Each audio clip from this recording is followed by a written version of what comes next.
दर वेळी निळा ड्रमच वापरला जावं हे काही गरजेचं नाही। बऱ्याचदा तुमचे शब्द आणि तुमच्या कृती या दोनही गोष्टी निळ्या ड्रमापेक्षा जास्त घातक असतात। तुम्हाला अंदाज आलाच असेल मी निळ्या ड्रमच्या उल्लेखावरून कशाबद्दल बोलतोय ते।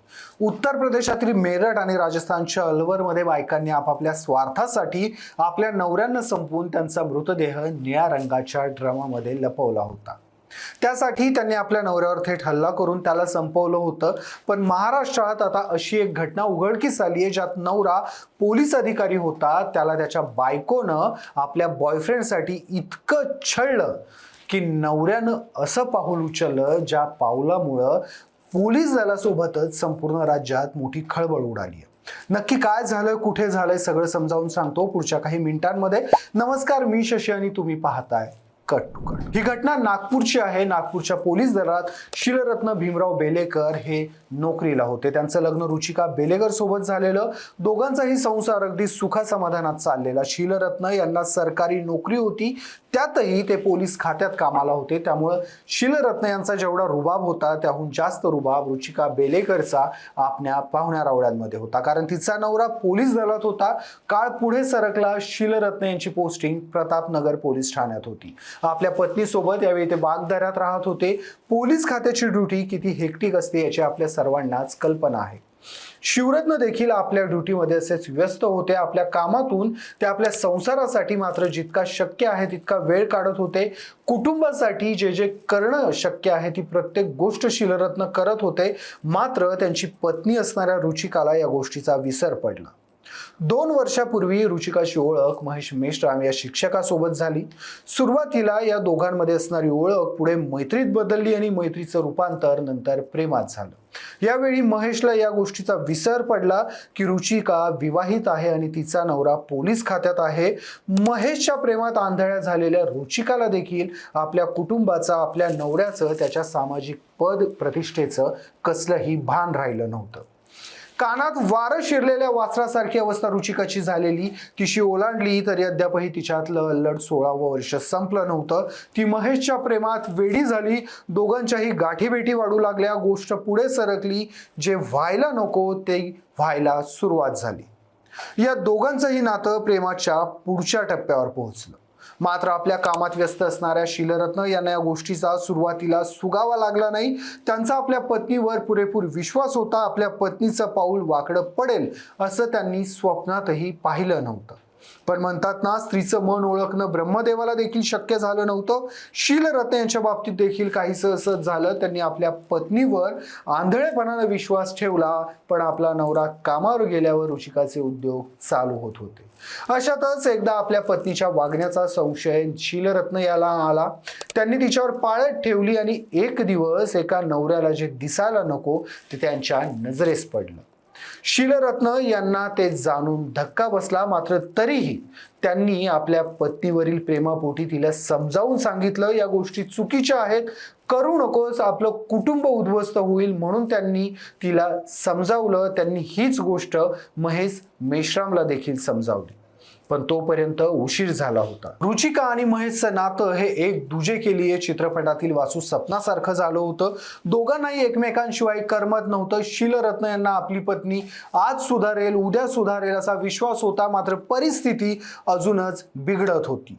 इतके दिवस शीलरत्न यांच्या पाठीमागे चालणारे हे उद्योग आता रुचिका आणि महेशनं बिनदिक्कतपणे उघड सुरू केले, कारण रुचिकानं शीलरत्न यांची पोथी ओळखली होती। आपल्यावरील प्रेमापोटी आपला नवरा काहीही करणार नाही याची जाणीव रुचिकाला झाली होती।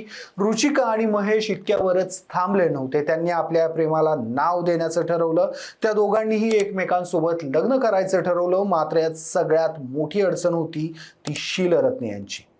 यावर उपाय म्हणून रुचिकानं शीलरत्नकडे घटस्फोट मागावं असं रुचिका आणि महेशमध्ये ठरलं।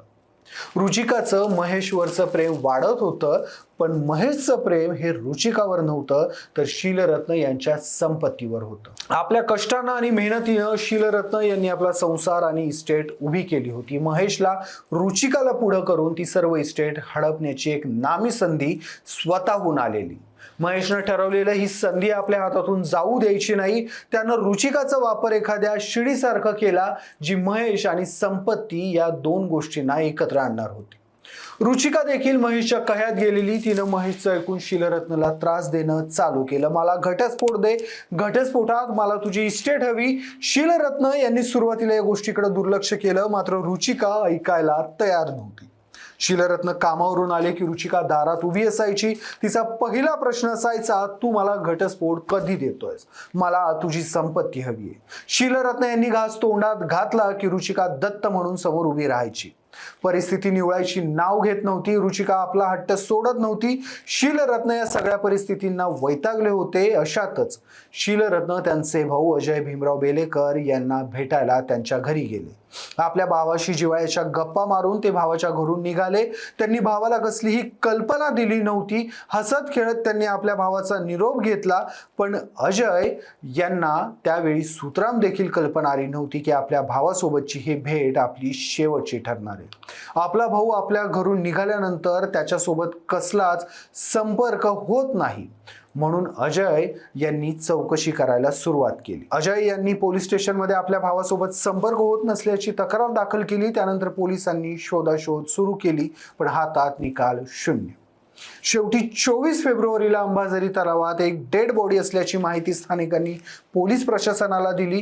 पोलीस तिथं पोहोचले. तपासाची चक्र फिरली आणि ती बॉडी शीलरत्न यांचीच होती हे निष्पन्न झाली. त्यानंतर पोलिसांनी तपासात गती आणली.